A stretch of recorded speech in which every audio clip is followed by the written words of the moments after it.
Hello friends, मेरे डेजर classes में आप लोग का बहुत बहुत फिर से नए सेशन में स्वागत करता हूं। तो हम डेली बेस पे करंट अफेयर्स पढ़ते हैं। तो आज है आपका 15 सितंबर से जितने भी करंट अफेयर्स से क्वेश्चन बनेंगे यहाँ से हम कवर करेंगे। कोई भी एग्ज़ाम के जैसे आप प्रिपरेशन कर रहे होंगे, एसएससी, रेलवे, यूपीएससी, कोई भी स्टेट का एग्ज़ाम हो, पुलिस कांस्टेबल, व्यापम, बहुत सारी जो वैकेंसी अभी आने वाली है दिल्ली पुलिस के लिए, सभी एग्ज़ाम के लिए है आपका इम्पोर्टेंट है। सीजीएल वगैरह की प्रिपरेशन कर रहे होंगे तो यहाँ से अगर क्वेश्चन की बात करूँ तो 7 से 8 क्वेश्चन, 8 से 10 क्वेश्चन तक यहाँ से पूछे जाते हैं, जो आपके एग्ज़ाम के लिए बहुत ही ज़्यादा इंपॉर्टेंट है। तो चलिए सेशन बढ़ाते हैं आगे। पहले बार आए तो चैनल को प्लीज़ सब्सक्राइब करके रख लीजिएगा ताकि जो नोटिफिकेशन आप तक पहुंच पाए। पहला क्वेश्चन देखते हैं। महान भारतीय जो इंजीनियर हैं, भारत रत्न सर एम विश्वेश्वरैया की याद में भारत में हर साल कब इंजीनियर्स डे मनाया जाता है? तो इसको हर साल जो है 15 सितंबर को याद होगा। 15 सितंबर को कौन सा दिवस मनाया जाता है? तो 15 सितंबर को इंजीनियर डे के रूप में इसको मनाया जाता है। क्यों माना जाता है? जो महान जो इंजीनियर थे भारत के हमारे, जिनको भारत रत्न से भी सम्मानित किया जा चुका है, सर एम रमैया हैं, विश्वेश्वरैया, इनके याद में ये दिवस है। हर साल इंजीनियर डे के रूप में इसको मनाया जाता है। तो इसको याद रखें, इनको भारत रत्न से भी इनको नवाजा जा चुका है। तो उनकी ही याद में इसको खास करके जो जितने भी इंजीनियर जो हैं, इनको लोगों को जागरूक करने के लिए, यहाँ पे उनके काम प्रेरित करने के लिए यहाँ पे उनको ये दिवस मनाया जाता है। अगला क्वेश्चन देखते हैं। हाल ही में किस राज्य सरकार ने राज्य की पहली सेवा क्षेत्र नीति को मंजूरी दी है? हिमाचल प्रदेश, उत्तराखंड, हरियाणा या इनमें से कोई? तो इसका जो करेक्ट आंसर हो जाएगा उत्तराखंड, इसका करेक्ट आंसर हो जाएगा। तो हाल ही में जो उत्तराखंड जो राज्य सरकार ने राज्य की जो पहली सेवा क्षेत्र नीति को मंजूरी दी है। तो सेवा क्षेत्र नीति है क्या, जो उत्तराखंड में इसको स्टार्ट किया गया है। तो खास करके स्वास्थ्य के देखभाल और वेलनेस को बढ़ावा, शिक्षा के क्षेत्र में महत्वपूर्ण जो और उसमें कुछ कुछ काम वगैरह बच गया है तो आगे बढ़ाने के स्टूडेंट को, और साथ ही साथ यहाँ पे जो कौशल विकास को इसमें शामिल किया गया है। आपके जो सेवा जो क्षेत्र जो नीति इसमें तहत यहाँ पे स्वास्थ्य देखभाल, वेलनेस, शिक्षा, कौशल विकास इसको शामिल किया गया। और इससे क्या होगा, इससे क्या फ़ायदा होगा? तो खास करके जो उत्तराखंड के जो अर्थव्यवस्था से विकास होगा, साथ ही साथ यहाँ की इकोनॉमी, साथ साथ भारत की जो इकोनॉमी इसमें डेवलप किया जाएगा। इस अर्थव्यवस्था सेवा को इन्होंने बढ़ावा देने के लिए इसको स्टार्ट किया है, जिसको सेवा क्षेत्र नीति के तहत इसको मंजूरी दी है उत्तराखंड के द्वारा।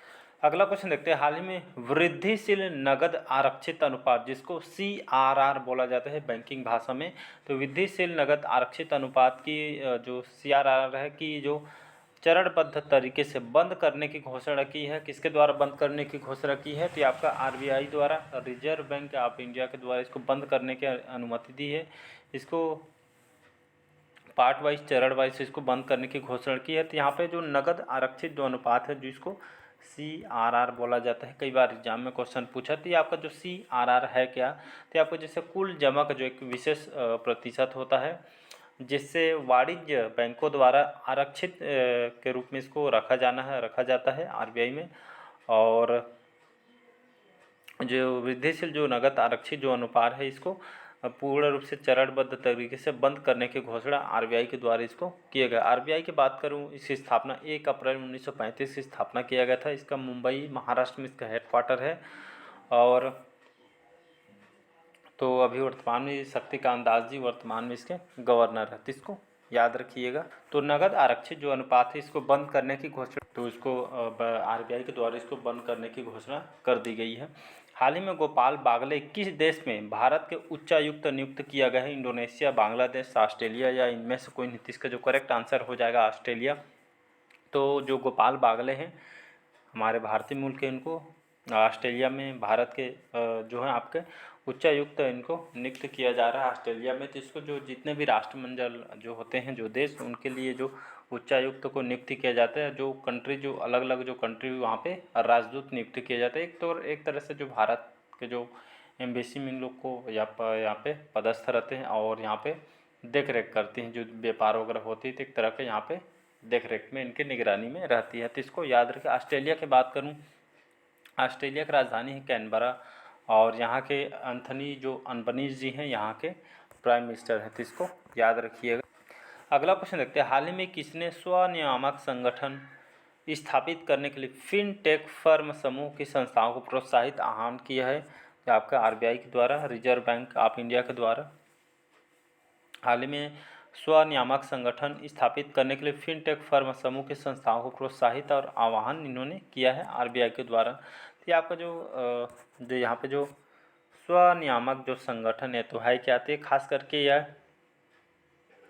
जो गैर सरकारी जो संस्थाओं के रूप में जो काम करते हैं उसको एक पारदर्शिता और निष्पक्ष प्रतिस्पर्धा उपभोक्ता यहाँ पे संरक्षण पर आपका आचार संहिता बनाने और लागू करने की यहाँ पे जिम्मेदारी होती है। तो एक तरह का अगर देखेंगे तो यहाँ पे जो गैर सरकारी जो संस्थाओं के रूप में जो काम करते हैं जो आरबीआई के तहत, तो इसमें क्या होता है, तो आरबीआई इसमें ना जो जितने भी गैर जो सरकारी जो संस्थाओं में काम करते हैं जो कर्मचारी, एक तरह का एक जो पारदर्शिता लाना है, जो अवैध रूप से जो खास करके जो घोटाला वगैरह होती है, तो इस तरह की आपको पूरी तरीके से इसको पारदर्शिता लाना है, निष्पक्ष इस पर प्रतिस्पर्धा और यहाँ पे संरक्षण पर, उपभोक्ता संरक्षण पे काम करना है। ऐसे एक तरह का जो है आपका जो जितने भी काम वगैरह होते हैं संगठन में एक पारदर्शिता लाना है और उसको जो एक तरह का करप्शन वगैरह को एक तरह का रोकना है। तो इसका यही उद्देश्य है, तो आरबीआई के द्वारा इसको प्रोत्साहित और आह्वान करना है। अगला क्वेश्चन देखते हैं, हाल ही में एफआईएच जो इंटरनेशनल हॉकी जो फेडरेशन जो है किस देश से ओलंपिक क्वालिफायर की मेज़बानी के अधिकार को वापस लिया है, तो फ्रांस, जर्मनी, पाकिस्तान या इनमें से कोई नहीं। तो हाल ही में जो एफआईएच ने पाकिस्तान के जो ओलंपिक जो क्वालिफायर के जो मेज़बानी के अधिकार को वापस लिया है। क्यों ऐसा किया गया है, तो एफआई जो इंटरनेशनल हॉकी जो फेडरेशन महासंघ है, जो लीग होती है, जो टूर्नामेंट इस बार पाकिस्तान में होना था, लेकिन जनवरी में होना था ये टूर्नामेंट, लेकिन ये इसको फिर से मेज़बानी के अधिकार को वापस जो ले लिया गया है महासंघ एफआईएच के द्वारा। ये क्यों लिया गया, तो आप देख सकते हैं पाकिस्तान में पूरा अंदरूनी तरीके से यहाँ पे जनवरी में होना था, और यहाँ पे जो अंदरूनी तरह से आपका कई इसमें कारण यहाँ पे देख सकते हैं, यहाँ का जो अर्थव्यवस्था पूरा वो चली गई है, मतलब एक तरह का पाकिस्तान में अलग ही माहौल चल रही है यहाँ पे। तो उसी को देखते हुए अंदरूनी कई कारण इसमें समस्या आ रही है, तो इसीलिए इसको वापस ले लिया गया है, तो इसको याद रखिए। अगला क्वेश्चन देखते हैं, हाल ही में सबसे तेज यहाँ पे 150 ओडीआई विकेट लेने वाले भारतीय स्पिनर कौन बने, तो कुलदीप यादव, जसप्रीत बुमराह, मोहम्मद सिराज या इनमें से कोई नहीं। तो इसका जो करेक्ट आंसर हो जाएगा कुलदीप यादव जी, जो कि हमारे इंडियन क्रिकेट प्लेयर हैं, स्पिनर हैं, बॉलर हैं। इनको हाल 150 ओडीआई विकेट लेने वाले भारतीय स्पिनर बन गए, तो कुलदीप यादव स्पिनर हैं। तो ओडीआई में इन्होंने 150 ओडीआई विकेट लेने वाले पहले स्पिनर जो क्रिकेट प्लेयर बन गए थे, इसको याद। अगला क्वेश्चन देखते हैं, हाल ही में किस नगर निगम ने कैश फॉर वेस्ट योजना शुरू की है, पुणे, लखनऊ, पटना या इनमें से कोई नहीं। तो यहाँ पे पटना में इसको स्टार्ट किया गया। तो कैश फॉर वेस्ट योजना कहाँ शुरू की गई, तो इसको पटना में स्टार्ट किया गया। तो है क्या, तो यहाँ पे एक तरह का जो देखें सिटी में क्या होता है, घर घर में यहाँ पे जो गीला कचरा सूखा कचरा होता है, सूखा कचरे पे एक तरह का जो उसमें प्लास्टिक वगैरह रहता है, इस तरह का जो लोग इसमें जैसे प्लास्टिक वगैरह देते हैं उस मतलब सरकार के द्वारा उन लोग को यहाँ पर वजन करके उन लोग पैसा भी प्रोवाइड किया जा रहा है। खास करके महिलाओं के द्वारा को स्टार्ट किया है, और जो गीला और जो सूखा जो कचरा है उसको अलग अलग किया जाएगा। जैसे आप सूखा यहाँ पे कचरा देते हैं, तो जैसे उसको आपको पैसे भी इन लोग प्रोवाइड करेंगे। तो इसको कैश फॉर वेस्ट योजना शुरू किया गया है, इसके द्वारा पटना के द्वारा इसको स्टार्ट किया है, यहाँ के नगर निगम में इसको स्टार्ट किया गया। अगला क्वेश्चन देखते हैं, हाल ही में कहाँ के जो शोधकर्ताओं ने जो वैज्ञानिकों ने कैंसर कोशिकाओं नष्ट करने के लिए दृष्टिकोण विकसित किया है, आईआईटी दिल्ली, आईआईसी बेंगलुरु या आईआईटी कानपुर या इनमें से कोई नहीं। तो इसका जो करेक्ट आंसर हो जाएगा IIC Bengaluru, Indian institute of science जो आपका जो बेंगलुरु कर्नाटक है। तो हाल ही में यहाँ के जो शोधकर्ता और जो वैज्ञानिकों ने कैंसर जो कोशिका देखे, कैंसर जो कि बहुत बड़ी बीमारी है, लोग विदेश तक इसके इलाज कराने के लिए जाते हैं, लेकिन लोग बहुत सारे ऐसे होते हैं, लोग कैंसर से लोग बहुत कम ही सुने होंगे बच पाते हैं। इसी के कैंसर के इलाज के लिए कोशिकाओं को नष्ट करने के दृष्टिकोण से एक इन्होंने विधि अपनाई है। यहाँ बेंगलोर के शोधकर्ताओं ने कैंसर के इलाज के लिए एक नई पद्धति इनको प्रस्ताव भी दिया गया है, जिसमें प्रारंभिक चरण में जो फेफड़ा में जैसे कैंसर होता है, महिलाओं के गर्भाशय वगैरह में कैंसर होता है, ग्रीवा वगैरह में कैंसर को कोशिकाओं के आकर पता लगाने में उन्हें पता लगाने के साथ साथ यहाँ पे उन्हें मारने भी क्षमता इन्होंने हासिल की है, इन्होंने ये तकनीक पाई है और इसी जो इनके द्वारा विकसित विधि विकसित की है और एक बड़ी सफलता इन्होंने जो बेंगलोर के जो इंडियन इंस्टीट्यूट ऑफ जो साइंस के जो शोधकर्ता वैज्ञानिक ये आपको उपलब्धि इन्होंने हासिल की। एक तरह का बढ़िया न्यूज़ है जो हमारे भारत के वैज्ञानिकों ने ये हासिल की है। तो बड़े बड़े जो बीमारी कैंसर से बहुत ही लोग यहाँ पे बहुत ही कम चांस होते हैं बचने के, तो ये जो हासिल इन्होंने की तो एक तरह से हमारे भारत की अच्छी बात है। अगला क्वेश्चन है, हाल ही में चौथी G20 सतत वित्त कार्य समूह की जो बैठक कहाँ शुरू हुई थी? आपके वाराणसी में इसको शुरू हुई है, उत्तर प्रदेश के वाराणसी में। तो G20 सतत कार्य समूह बैठक है क्या? तो खास करके यहाँ पे G20 जो सतत कार्य जो वित्त कार्य जो समूह बैठक आपके शुरू हुई वाराणसी में उत्तर प्रदेश। ये खास करके यहाँ पे जो अर्थव्यवस्था पे काम किया जाएगा, जो छोटे छोटे जो व्यापारी हैं उन लोग को बढ़ावा दिया जाएगा और हमारे जो लोकल जो मेड इन इंडिया है, जो यहाँ के जो प्रोडक्ट को यहाँ पे विदेशों तक यहाँ पे पहुँचाया जाएगा। तो ये जो वित्त कार्य समूह की जो बैठक वाराणसी में। अगला क्वेश्चन देखते हैं, हाल ही में किसने 5वीं बार, देख सकते हैं 5th बार, 5वीं बार राष्ट्रीय व्हील चेयर रग्बी चैंपियनशिप इन्होंने जीती है? तो आपके महाराष्ट्र के द्वारा जीती गई है। तो आपका जो रग्बी चैंपियनशिप 5वीं व्हील चेयर रग्बी चैंपियनशिप है क्या था? जो उन लोग अपाहिज हैं, विकलांग है, तो व्हील चेयर में गेम खिलाया जाता है। तो इसी तरह जो 5वीं बार महाराष्ट्र ने ये रग्बी चैंपियनशिप इन्होंने जीते हैं। जो विकलांग जो रहते हैं इन लोग चेयर में बैठ के खेल को खिलाया जाता है। ग्रुप में इसमें महिला भी रहते हैं, पुरुष में, तो ये खेल को खिलाया जाता है। तो इस बार जो 5वीं बार राष्ट्रीय व्हील चेयर जो रग्बी चैंपियनशिप महाराष्ट्र ने जीते हैं, तो इसको याद रखिए। अगला क्वेश्चन देखते हैं, हाल ही में किसने गांधीनगर गुजरात में, गांधीनगर के जो गुजरात के राजधानी है गांधीनगर, तो यहाँ पे विधानसभा के digital house project national e विधान एप्लीकेशन का आधिकारिक तौर पर अनावरण किया है? हमारी राष्ट्रपति द्रौपदी मुर्मू जी, जो कि अभी वर्तमान में गुजरात की राजधानी गांधीनगर अभी 3 दिवसीय दौरे पर गए हूँ। यहाँ पे बहुत सारे प्रोजेक्ट को अनावरण किया है। साथ ही साथ यहाँ पे एक एप्लीकेशन लॉन्च किया है जिसमें यहाँ पे नेशनल ई विधान एप्लीकेशन नाम दिया गया है और यहाँ पे इसका अनावरण किया। यहाँ के जो विधानसभा में जितने भी पेपरलेस इसको बनाया जा रहा है, जितने भी पेपर वगैरह जो वर्क होते थे विधानसभा, इसमें यहाँ पे सभी जो मंत्रियों को यहाँ पे टेबलेट दिया जाएगा। पूरा डिजिटलीकरण किया जाना है। एक तरह से देखेंगे तो पेपरलेस किया जा रहा है, पेन कॉपी कोई रोल ही नहीं है, टेबलेट के माध्यम से आप वर्क करें। ऐसा करके इन जो हमारे राष्ट्रपति द्रौपदी मुर्मू जी के द्वारा ये इसका अनावरण इनके द्वारा किया गया है। अगला क्वेश्चन देखते हैं, हाल ही में ओबैदुल हसन को किस देश का मुख्य न्यायाधीश नियुक्त किया गया है? तो ये आपके बांग्लादेश के जो ओबैदुल हसन को किस देश के मुख्य न्यायाधीश इनको नियुक्त किया है? तो बांग्लादेश के मुख्य न्यायाधीश इनको नियुक्त किया गया है। बांग्लादेश की बात करूँ, यहाँ की राजधानी है ढाका। यहाँ के करेंसी को टाका के नाम से इसको जाना जाता है और यहाँ के प्राइम मिनिस्टर कौन है? शेख हसीना यहाँ के प्राइम मिनिस्टर हैं, जो कि G20 में इन्होंने सम्मिलित होने के लिए आए भी हुए थे। अगला क्वेश्चन देखते हैं, हाल ही में उज्ज्वला योजना के विस्तार के लिए कितने करोड़ रुपये की स्वीकृति दी गई है? तो 1650 करोड़ रुपये की स्वीकृति यहाँ पे दी। उज्ज्वला योजना है क्या? तो इसके तहत 200 रुपये में बहुत ही कम रेट में जिन लोग BPL कार्ड वगैरह धारी हैं महिलाओं वगैरह को, तो इन लोगों को 200 रुपये में जो है आपका इस उज्ज्वला योजना के विस्तार के लिए 1650 करोड़ रुपये की स्वीकृति दी है और 200 रुपये में महिलाओं को इसमें गैस सिलेंडर इसमें दिया जाते हैं। और इसी तरह के जो इसको विस्तार करने के लिए यहाँ पे 1650 करोड़ रुपये की स्वीकृति दी है और प्रधानमंत्री मोदी के द्वारा केंद्र सरकार। अगला क्वेश्चन देखते हैं, हाल ही में किसने इसरो और इन स्पेस के साथ स्पेस टेक इंश्योरेंस में मदद करने के लिए एक रणनीतिक समझौता किया है? तो यहाँ पे किसके साथ किया है? अमेजन वेब सर्विस जो कंपनी इसके साथ समझौता किया है। क्यों किया है? इसरो और इस कंपनी के द्वारा ये समझौता किया गया है और खास करके टेक्नोलॉजी के क्षेत्र में भारत के जो अंतरिक्ष कार्यक्रम को और इसमें अच्छे से डेवलप किया जाएगा, बढ़ाया जाएगा अंतरिक्ष कार्यक्रम को। और जो हमारे नए जो युवा बच्चे आ रहे हैं उन लोग को भी आगे इसके मदद मिलेगी और इसको मजबूती मिलेगी भी। इससे ज़्यादा उद्देश्य यही है। तो जो क्लाउड टेक्नोलॉजी है क्या? तो ये खासकर जो आप मौसम देखते होंगे फ़ोन में, एक तरह के इसको और अच्छे से इसको विकसित किया जा रहा है ताकि आपको और सटीक जानकारी मिल सके और उस पर काम कर रही है हमारी इसरो। और क्लाउड टेक्नोलॉजी और अंतरिक्ष क्षेत्र में और यहाँ पे मजबूत तैयारी कर रही है और यहाँ पे जो हमारे आने वाली पीढ़ी को इसको बहुत कुछ सीखने को मिले। इसी उद्देश्य से यहाँ पे इनके साथ समझौता किया गया एक तरह का, जिसको याद रखिएगा। बाकी इसरो हमारी स्पेस एजेंसी है।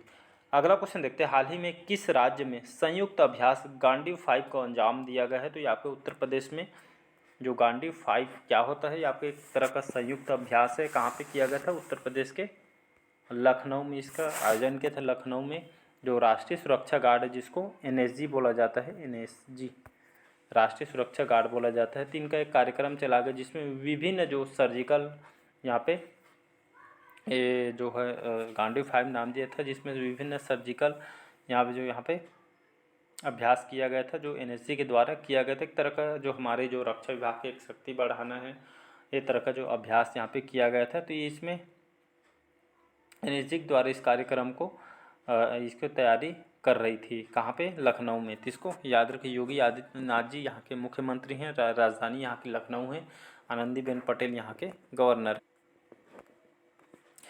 हाल ही में किस देश में अमेरिकन एक्सप्रेस कंपनी ने अपना hyper local platform offers next door launch करने की घोषणा की है? तो आपके भारत के द्वारा इसको घोषणा की है। कौन से देश में? अमेरिकन एक्सप्रेस जो कंपनी है अपना hyper local platform offers next door launch करने की इनके द्वारा घोषणा की है भारत के द्वारा। ये आपका है क्या? खास करके जो छोटे छोटे जो व्यापारी को अधिक ग्राहकों तक पहुँचाना है, जो हस्तकला जो शिल्प हैं, एक तरह का जो हमारे भारत के जो प्रोडक्ट हैं, जो व्यापार के क्षेत्र में तो आगे बढ़ेंगे ही, साथ ही साथ जो छोटे छोटे जो व्यापारी, इनको अधिक ग्राहकों तक बढ़ाना है और इन लोग का और आगे तक लेके जाना है। इसी उद्देश्य से पहुंचाने में मदद करने के लिए इसके साथ यहाँ पे इनके द्वारा पेशकश इस जो ऑफर्स नेक्स्ट डोर जो है, इस प्लेटफॉर्म को लॉन्च करने की घोषणा भारत के द्वारा की गई है। तो इसको याद रखिएगा। अगला क्वेश्चन देखते हैं, हाल ही किसको 2023 में पिनेकल अवार्ड मिलेगा? जो 2023 में outstanding 50 Asian American in business award दिए जाने में पहला सर्वोच्च सम्मान है। तो राजा सुब्रमण्यम, ये हमारे भारतीय मूल के, लेकिन अभी वर्तमान में अमेरिका के जाने माने बिजनेसमैन है। तो ये जो पिनेकल जो अवार्ड है कौन से क्षेत्र में दिया जाए, देख सकते हैं यहाँ पे 2023 पिनेकल अवार्ड किसको मिलेगा? तो हमारे भारतीय मूल के जो राजा सुब्रमण्यम, इनको अमेरिकन बिजनेस अवार्ड, इनको बिजनेस के क्षेत्र में दिया जाने वाला सर्वोच्च सम्मान है। तो इनको 50 एशियन अमेरिकन बिजनेस अवार्ड में इनको शामिल किया था। इस अवार्ड में दिए जाना बिजनेस के क्षेत्र में दिए जाने वाला सर्वोच्च सम्मान है। तो हमारे भारतीय मूल राजा सुब्रमण्यम को इनको दिया जाएगा। ये आपके तिरुवनंतपुरम के रहने वाले हैं भारत के, और अभी वर्तमान में यूएसए के रहने वाले हो गए हैं, जो कि हमारे भारतीय मूल है। एक जाने माने केमिकल इंजीनियर थे और एक जाने माने बिजनेसमैन बन गए हैं। तो अर्थव्यवस्था के सबसे महत्वपूर्ण इनको योगदान रहा था। तो बिजनेस अवार्ड से इनको सर्वोच्च सम्मान पिनेकल अवार्ड से इनको सम्मानित किया गया। तो अब बिजनेस के क्षेत्र में इनको दिया जाए उल्लेखनीय योगदान के। अगला क्वेश्चन देखते हैं, हाल ही में किसको श्रीलंका में भारतीय उच्चायुक्त नियुक्त किया गया है? तो ये आपका संतोष झा हमारे भारतीय मूल के हैं, इनको श्रीलंका में भारतीय उच्चायुक्त नियुक्त किया जा रहा है। तो एक तरह का जो भारत और आपका श्रीलंका के बीच जो आपका अच्छे समझौता भी है, साथ ही साथ हमारे अच्छे तालमेल भी है। तो ये तरह के जो यहाँ के जो उच्चायुक्त इनको नियुक्त किया है, ताकि भारत और श्रीलंका के बीच की आपका देख रेख करती है। तो इसी तरह यहाँ पे जो संतोष झा को उच्चायुक्त यहाँ पे नियुक्त किया गया है। हाल ही में किस राज्य सरकार ने अभिनेत्री मीता वशिष्ठ को मनोरंजन नीति परिषद का अध्यक्ष नियुक्त किया गया है? तो हरियाणा इसका करेक्ट आंसर। हाँ, में हरियाणा के जो मनोरंजन नीति परिषद के अध्यक्ष इनको बनाया गया है, हरियाणा जी को। और तो यहाँ पे जो है मनोरंजन उद्योग के लिए इनको, विकास के लिए इनको नियुक्त किया जा रहा है। हरियाणा फिल्म जो और मनोरंजन के क्षेत्र में काउंसिल की देख रेख के लिए इनको हरियाणा के जो जाने माने जो अभिनेत्री है मीता वशिष्ठ, इनको मनोरंजन नीति परिषद का अध्यक्ष इनको नियुक्त किया जा रहा है। तो मनोरंजन उद्योग के लिए, विकास के लिए, साथ ही साथ हरियाणा फिल्म उद्योग और मनोरंजन काउंसिल की देखरेख के लिए इनको नियुक्त किया जा रहा है। तो इसको याद रखिएगा। हाल ही में किस राज्य के स्वास्थ्य मंत्री बलबीर सिंह ने मिशन इंसेटिव इंद्रधनुष 5.0 को उद्घाटन किया है? तो पंजाब के जो मुख्यमंत्री हैं भगवंत मान, जो कि आपके आम आदमी पार्टी के यहाँ के नए मुख्यमंत्री हैं। बनवारी लाल जी यहाँ के पूर्व गवर्नर हैं और यहाँ के चंडीगढ़ राजधानी है, लुधियाना यहाँ का लार्जेस्ट सिटी है।